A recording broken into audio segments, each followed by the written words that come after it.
I take one damn vacation. All hell breaks loose. Hi, welcome back to my channel. If you've never been here before, I'm Fat Sajak, and I'm filming on my phone today because I can. My hair is also wet, so it was time for my monthly shower. What can I say? Today I am back from my vacation. I went home to Chicago, and it was marvelous and magical and everything that I hoped it would be. And really, that's all that matters in the grand scheme of things. That's a tale for another time, because today we are here to talk about a myriad of things, because this, my good friends and viewers, is an episode of The Jump. Pure moods. What year is it? A lot of you like The Jump. I like to refer to The Jump as something akin to The Soup or Talk Soup if you're an elder like me. And so it's like The Soup, which was a clip show, only mine's worse and dumber. So good for me. A lot of times I'll make videos like this when I have a lot of things I want to talk about, but not like to an extensive degree that they deserve their own like long form videos. I think I should throw some caffeine on that. So this is an episode of The Jump. So if you're into that happening only very occasionally, and other long form content that features my various hair colors and my lazy eye, please be sure to subscribe. This fan's also going to be on for the foreseeable future because it's hot as fuck here. Okay. I also have a Patreon where we watch a lot of nostalgia content because I'm a millennial and I live only in nostalgic times. My Instagram feed is purely for nostalgic purposes. My TikTok was purely for nostalgic purposes. The only AI aside from the Puerto Rico song that I could get sucked into is all of the like AI generated, like, it's 1995 and you're walking through a Kmart in the middle of October. Bitch, those would get me. I have to actively avoid them. But anyhow, over on my Patreon, we are watching Teen Mom. I have a 3-episode of Teen Mom going up there either after this premieres or the following day. I'm not sure how this is gonna shake out. We've also watched a bunch of movies. We watched Spice World, Now and Then, A League of Their Own, The Fly. Good time over there. You can join for $1. You get all the content until I wise up and realize that I could probably charge people more. That's probably not going to happen. I like to keep content as cheap as possible because times are hard and, you know, money sucks. So, am I still talking? Anyway, I've got a lot to talk about today, so I should probably shut up and get to it. Strap the fuck in and strap the fuck on. Peg the shit out of this episode of The Dump.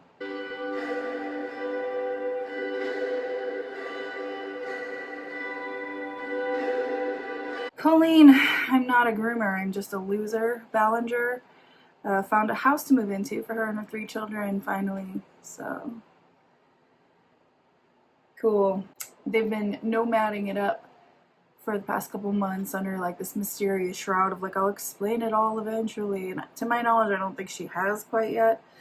I also haven't really looked into it that hard because you know, giving her a view really just hurts me personally. Looks like a really solid fixer-upper type house. I mean, certainly out of the budget of a canceled YouTuber, so I can't even imagine how well she had to have invested or saved or both to be able to afford such a nice looking place, even in the state that it's in. Basically just in the state of California, if we're being serious. You know, wherever you go, there you are. Or whatever people say. But that's not really what I want to talk about. What I wanted to talk about was something that I started ranting about the other day here in a community tab post. Colleen put up a video the other day called like, help me remodel or design my daughter's bedroom or whatever. Now Colleen has 3 kids. She's got a 7-year-old and 2 4-year-olds. And not one of them has ever received like an ounce of fucking privacy, right? But let's really talk about it. Literally since the moment her son was born, her older son, he has been on camera. Literally filmed the birth. He has been on camera his entire life. He knows nothing else. He's experienced nothing else. It probably feels very normal and comfortable for him because he knows nothing else. The other two also likely know nothing else. But one of the things that I really want to stress is that they moved 2 houses ago because people found out where they lived and were coming to her home that her children live in. If anyone ever came to my home where my children live, I would file a police report immediately. It's not so much that I worry that people that want to see where she lives necessarily are there to harm her, which, let's be honest, is actually a 50-50 chance, right? Like, it could be just a crazy fan who found out where you lived and they want to see where you live, they want to say hi, they want an autograph, they want a picture, they, whatever. They're jumping on their opportunity. It's really inappropriate and really disgusting, and we really need to teach our children that that's not okay to do, and we also need to be parents that don't encourage it and reinforce the behavior that says that that's okay to do, okay? Like, if you remember, there was a mother with her kids who drove her kids to Jenna Marbles and Julian Solomita's house, and he told them to get the fuck out. And as hard as it was to say no to those kids, he made a very, very good point, which was, if I give them this, if I give them an autograph or a picture or whatever, then they're going to think that even if it's inappropriate, it's okay to go to somebody's house, to like look up a YouTuber's home and show up there. And it isn't. When Colleen and her family moved from this first house, it was because people were showing up to her home. Because Colleen vlogs every day, or at least at the time vlogged every day. Showed every area of her home. Okay. This should have been a lesson in and of itself. Okay, fine, you've vlogged for a long time, vlogging has changed. Your audience has changed, the perception of you online has changed. When she moved, that would have been the moment where I was like, I'm done vlogging, especially if the reason I'm moving is because people found out where I live. Because even if you're careful, people can fucking find you. It's literally pretty easy, unfortunately. After she moved, because she was carelessly vlogging and people found her home that her children lived in, she then moved into another home where she carelessly vlogged so people can find out where she lives. Isn't that fun? Now, I don't know that that's the reason that they moved out of this house. She hasn't, to my knowledge, given a reason quite yet. But what are you doing? And now we're filming the renovations of this home. And now we're filming inside the bedrooms of the children in this home. Not only does that not give them a sense of privacy as people, it also doesn't give them a sense of privacy in terms of creeps online. Especially because I actually finally sat down and watched this video, this clip. Because before I was just ranting off of the goddamn screen, the thumbnail and video title. I actually sat and watched the video, and she wanted tips about painting the trim of windows in her daughter's room. First of all, never paint trim. It's going to be more work than you want it to be. Second of all, why are you painting trim in your house? I mean, it's your house, you do what you want, but like, get her some curtains, like she's 4. It's cool to give your kids what they want, but like, you don't have to give them every single whim and wish, okay? Be a reasonable adult. Her room has some very particular windows. And I'm betting that you can tell which room she's in from the windows alone. I mean, maybe it's the OCD in me, right? Maybe it's the paranoia and the patterns and things like that. But I can't imagine having like a distinguishing feature that you could see from the outside of the house and like putting that on the internet and then telling the internet that that's where your kid's gonna sleep. Hello? I wouldn't even take you into my kid's room. My kid's room is a disaster. I still wouldn't take you there. I'm not going to show you where they live and all their things and what their stuff looks like and what their private space looks like. That's their privacy. That is their home. That is their space. That is their safety. And these kids do not know this. Even from a very toddler age. Her daughter would be up in the middle of the night. She'd immediately put a camera in her face. Teach the kid good sleep patterns. I don't mean to like mom shame, but like, she's kind of a shitty mom. Seriously, I mean, to move into a brand new house, to have a clean slate, and then to still continue to vlog carelessly for what? 20,000 views? Get a real job at this point.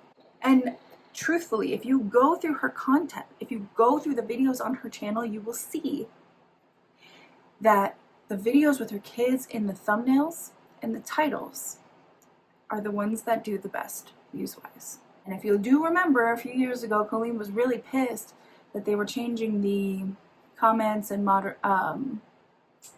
the way that YouTube Kids works, so that you couldn't leave comments on YouTube Kids videos and you couldn't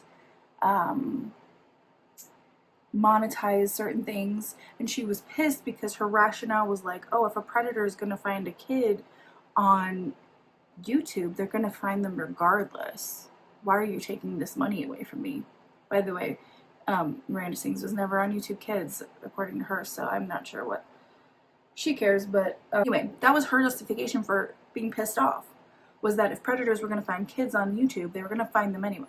That's a wild sentence to say when you put your kids online. Anyway, she also got Botox recently. I don't even know why I'm talking about her. There's a few things about her that are pissing me off lately. She got Botox, I guess, recently with her sister. And I just want you to take a look. Now listen, hold on, before I show you. Is there stuff in my nails? Probably. Before I show you, I want to say a couple things. No shade, no shame to people who get Botox or Dysport or whatever, a little bit of filler here and there. You do whatever the hell you gotta do. I'm a big fan of regular faces, okay? I love a regular face. You show me a mostly or entirely naturally aging woman and I am like, yes, those exact sounds. If you've been around a minute, there's 2 pictures of Gina Davis back here for a reason, girl. My favorite women are older women, okay? But I'm not here to shade people who do things in the realm of like, for the sake of like anti-aging or whatever. I get it. Society is a bitch and it pressures us to feel certain ways about certain things. It's not for me, but if it's for you, I'm not here to shade or shame you. However, I just want you to look at how this is going. This is a screen grab from that video that I was just talking about. Look at her fucking eye. First of all, this looks like a mugshot. Second of all, look at those fucking eyebrows. Look at those frozen ass eyebrows. Now saying toxic gossip train. I don't mean to laugh, but I'm going to. First of all, that is gonna put a botulum covered wrench in bringing back America's Sweetheart, Miranda Sings. And of course the funniest bit of all time. You can see how it's like affecting her resting face, right? And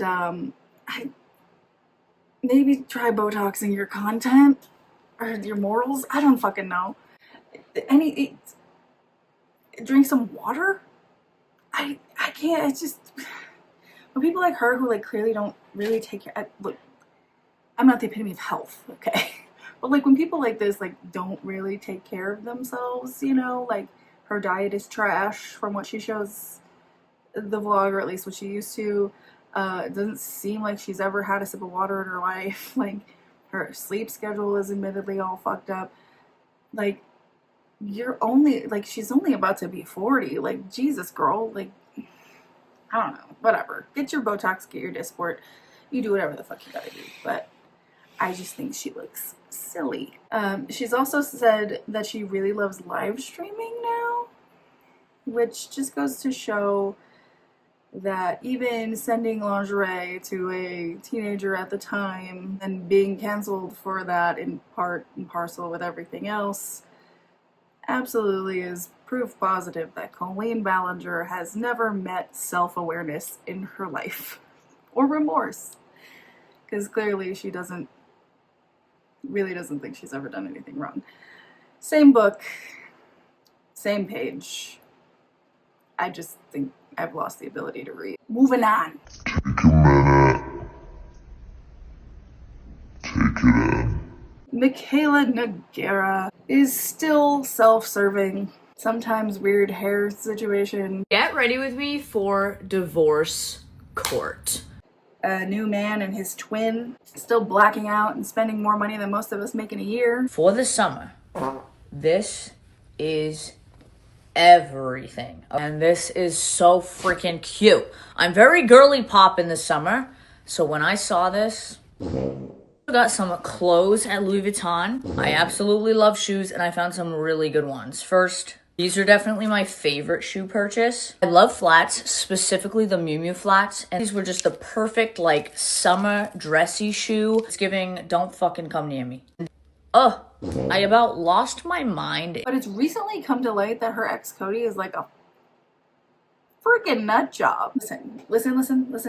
This is just, I'm gonna tell you my conspiracy, okay? Just a little bit. As I wanted to talk about this before the last time I talked about Michaela, when she announced her divorce. I always thought Michaela might be what's known in the business as a beard when they were married. And I didn't want to say that because like I don't want to be responsible for like outing somebody. I still don't. I don't want to be responsible for like outing somebody or like accusing somebody, you know, I don't know. I feel like it's an inappropriate thing to like kind of speculate about, I guess. But honestly, the discovery that he is like this like QAnon far-right fucking lunatic actually kind of supports that theory. A lot of really loud conservative men turn out to be like violently closeted homosexuals, or at least bi-curious. I mean, take that one lady and her husband with the big tits, you know. I don't think this is an area I want to like further speculate on, but I'm just saying. Now, this makes me wonder, with no real regard for like continuing to dig through all of this, which feels lazy on my end, and maybe it is. I just can't spend that much time with Michaela, or I will go insane. But how many of these views that he holds does Michaela share? You know? What was that? I think I forgot how to speak. I left my speaking naturally gene in Chicago. Really, like how many of these things does she agree with him on? Those big dramatic sobs about Roe v. Wade being overturned, was that as performative as it actually looked? Was the whole angel tree debacle where she was gonna do one, and then because everybody was like anticipating it and asking her about it, and she chose not to, and then donated $25,000 to the Salvation Army instead, which historically is very anti-LGBTQ+. Was that her showing her true colors? Because I know they married quickly, but like there's no way in like this political climate, as a more liberal, progressive, left-leaning person, you wouldn't know that your spouse to be wasn't a raging like MAGA supporter. Those are two very opposite sides of a very volatile spectrum. So either he put on a hell of a front, or she shares those views in some regard, or at best is indifferent enough to look past them. I don't know. Has she spoken about this yet? Again, I can't spend too much time with Michaela. Go to part 3. I'm not physically attracted to older guys, which sucks. Oh boy, do we have something to talk about here. This is multifaceted and disgusting on several levels, and I think we need to talk about it. I have not re-looked at this in a day, so I don't know what has transpired between, well, basically on Tuesday. So there may be updates to this that I'm not aware of, and there may be updates to all of this that I'm not aware of, because I am just getting back in the loop. I am getting back in the swing. I'm getting back. It's hot in here. So Jeffree Star and James Charles.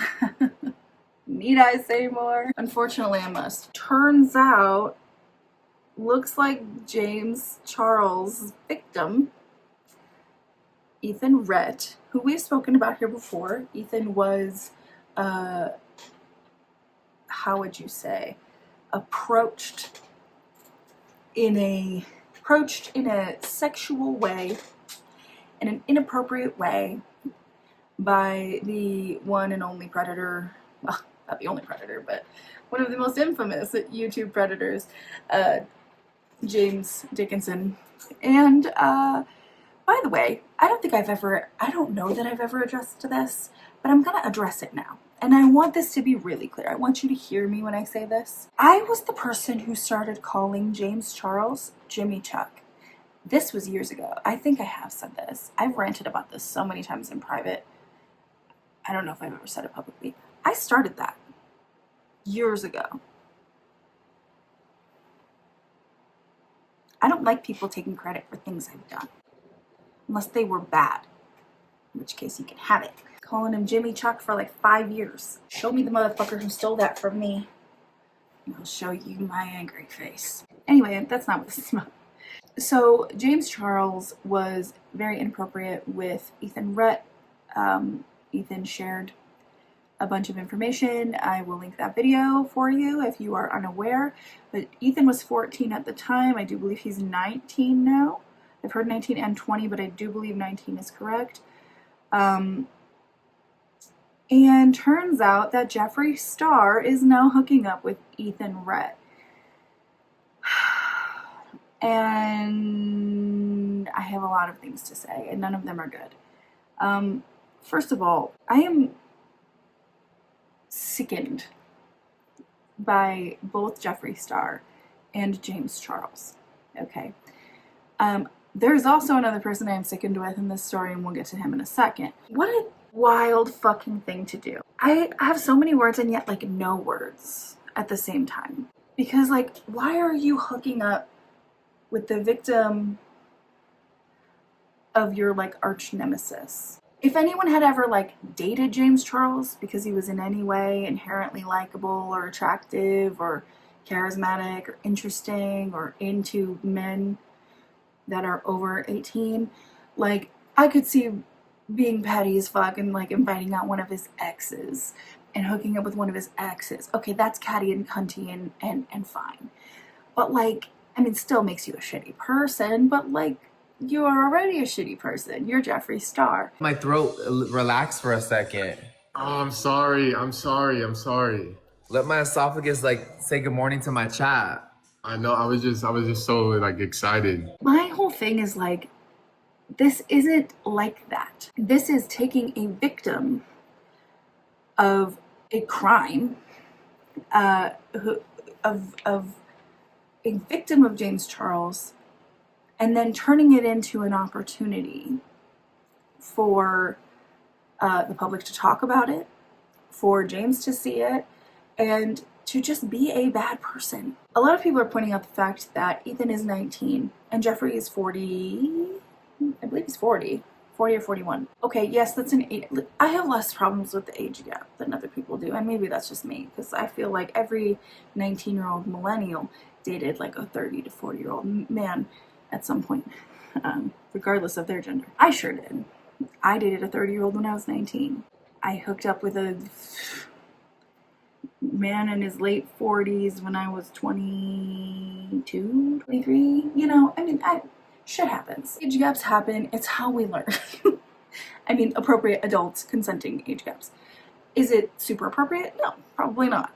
Is it super healthy for the psyche? No, probably not. But especially because it's Jeffree Star. The worst part of it is Jeffree taking advantage of Ethan.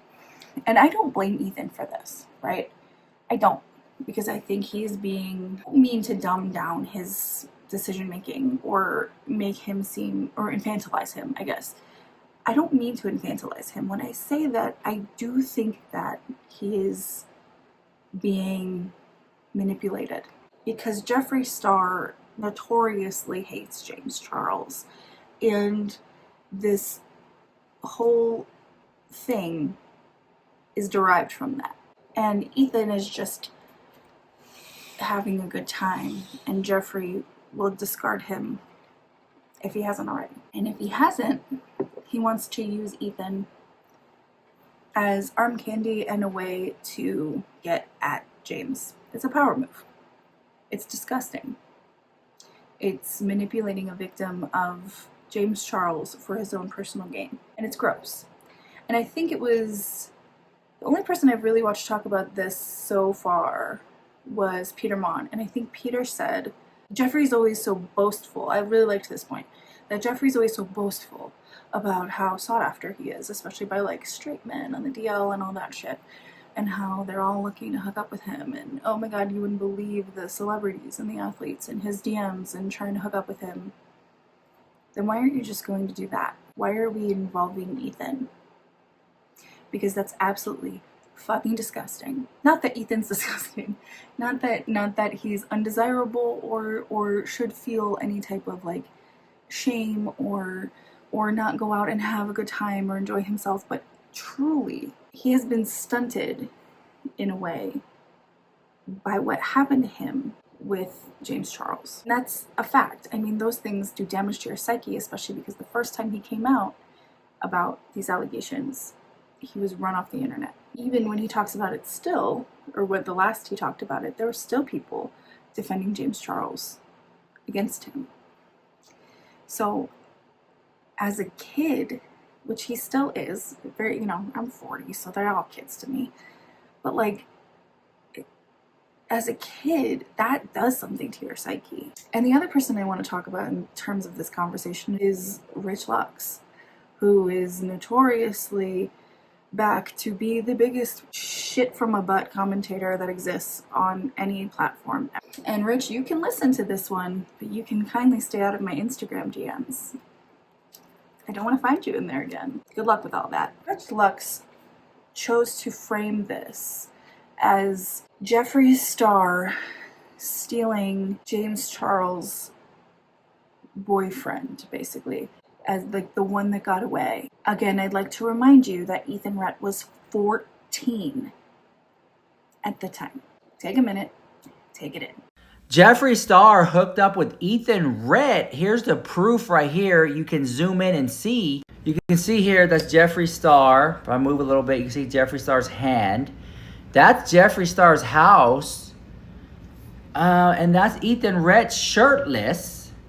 Jeffree Star's wearing a pink Jeffree Star robe. And this is the guy that James Charles wanted and never got. This is the guy that James Charles tried to fly out when he was 14 years old. That's what Ethan Rhett said around that time. Interesting. The guy was still in high school or something. Not alleged. Ethan Rhett had said those things. And here it is. Ethan Rhett is now grown up now. The guy that James Charles always wanted, Jeffree Star got. I don't believe that there's anything that Rich Lux wouldn't fucking say to get a reaction out of people.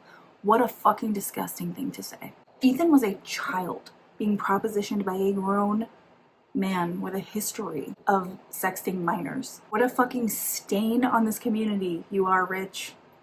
You are a fucking stain on this community. So at the end of the day, Ethan is an adult. Technically, he has free will.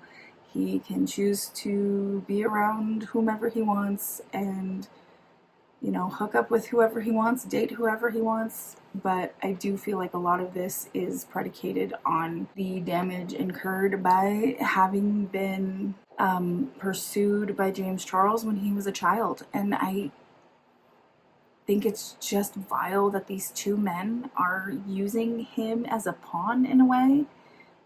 First James when he was young, and then mobilized, maybe not directly, but his fan base being mobilized against Ethan for simply speaking up about what had happened to him. And then Jeffree taking that vulnerability and using it to his own advantage. Like, you people are fucking sick. What is wrong with these people? Like, it's one thing when you have like petty catty bullshit drama, like me calling out Rich Lux, okay? Like me saying, hey, Rich Lux, you're a fucking stain on this commentary community. That's whatever, right? That's just a conversation. I'm not going to Rich Lux's real life and raising hell. I'm not going there and making sure that whatever I have to say is permanent damage on his life. These people are taking this shit real life. Like, this is real. This is Ethan Rhett's real life that these two are fucking with. Neither of these men are that good at makeup. Neither am I.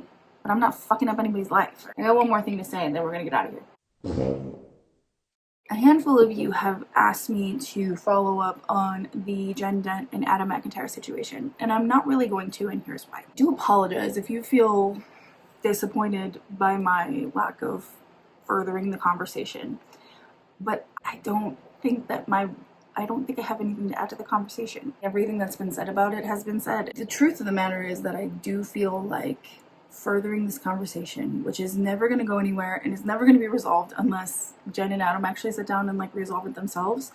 I don't think that continuing that conversation does anything but take away from the real issue that is Gabby Hanna being a piece of shit. Because if you think about it, look how quickly the conversation went from holy shit, Gabby Hanna legitimately tried to ruin Jen's life, which she did. And I will always stand by Jen, and I will always be vocal for her, and I will always speak up for her, and I always have. I have a track record of making sure that we don't let that shit slide, and we don't let that shit fall through the cracks, because it was a huge fucking deal. In fact, at the time, I was one of the only, not at the time when it happened, but in the past year before Jen actually made her own video, I was the only one that was actually talking about it.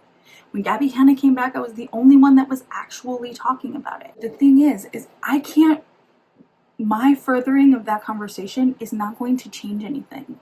It's not going to fix anything. The only thing that can change it or fix it is Jen and Adam having a private conversation and sorting it out between them. And if neither of them wants that, that's fine too.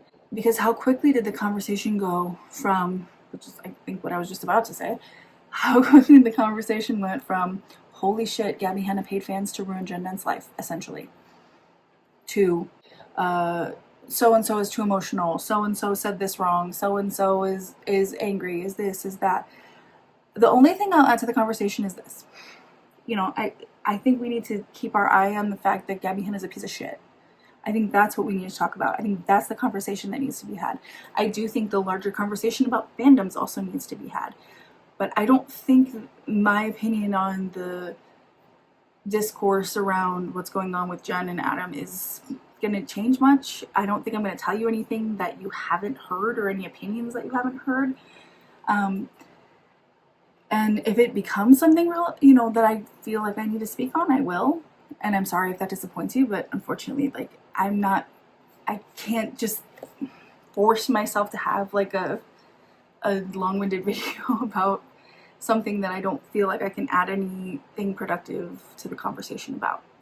One thing I will say is that I do think that a lot of the people, and I haven't seen a ton, so I don't know what kind of deleting's been going on, but any of the sort of like people who are like, I'm a mucker and I think you're a bitch, Jen, or whatever, you know, like the really like obvious hate comments that show up about Jen, I genuinely think those are Alyssa. I mean, I'm sure there are outliers. I'm sure that there are, you know, people in any community who are like just like that. But knowing how Alyssa runs an updates account about herself by herself and pretends it's somebody else, I really wouldn't put it past Alyssa to make several accounts and hate on Jen. So I'm just saying, I just think there's a lot of like outlying things that are stoking a fire that like is detracting from the bigger point. But again, like I said, I will always stand by Jen. I will always, you know, I will always support the vindication and the justice that I'm so glad that she is receiving for what happened to her. And that's unwavering, okay? Like, that's not going anywhere unless she kills somebody. I just don't think I need to, I don't think there's anything I really need to jump in and take sides on at this juncture, and that might change. I don't know. You know, maybe at some point if that conversation progresses, I'll have a different opinion. But right now, I just don't think I have anything of substance to add to the conversation, if that makes sense. That was a long-winded way to say I don't have anything to say. Anyway, I'm sweating. I don't know if you can see that, but it's there. I'm gonna go. This has been a pretty brief episode of The Dump, actually. I hope you guys have a great whatever. Okay, I gotta go. Bye. Making thumbnails. Imagine a world where time drifts slowly. The fun never stops when you play with Beta Blocks. The only thing I've ever groomed is children. And so anyway.